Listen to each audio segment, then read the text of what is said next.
L-Assoċjazzjoni Maltija tal-Mediċina għas-Saħħa Pubblika iddikjarat li ma taqbilx mal-introduzzjoni tal-ħaxixa għall-użu rikreazzjonali.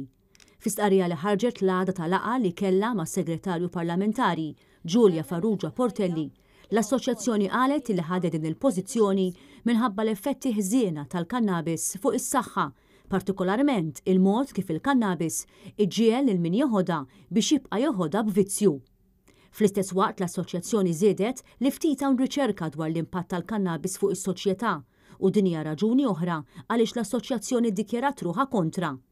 Biex issaħħaħ l-argument tagħha, l-Assoċjazzjoni Maltija tal-Mediċina għas-Saħħa Pubblika innutat li fid-dinja ftit hawn pajjiżi li legalizzaw l-użu tal-kannabis għall-użu rikreazzjonali, fosthom l-Urugwaj u xi ftit stati fl-Istati Uniti.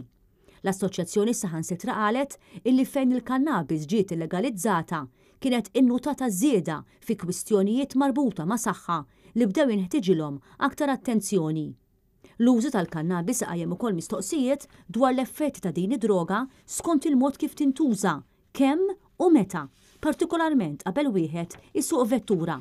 L-Assoċjazzjoni saħqet li l-pożizzjoni tagħha hija konsistenti ma' pożizzjonijiet simili li ħadu assoċjazzjonijiet mediċi oħrajn madwar id-dinja, fosthom dik Amerikana. Madankollu żidet tajt li jekk il-Gvern xorta jiddeċiedi li jillegalizza l-kannabis għall-użu rikreazzjonali qiegħed tappella bl-aktar mod b'saħħtu għal sistema li tiffoka fuq il-prevenzjoni, l-edukazzjoni u qafas regolatorju li jassigura li s-saħħa pubblika tkun protetta.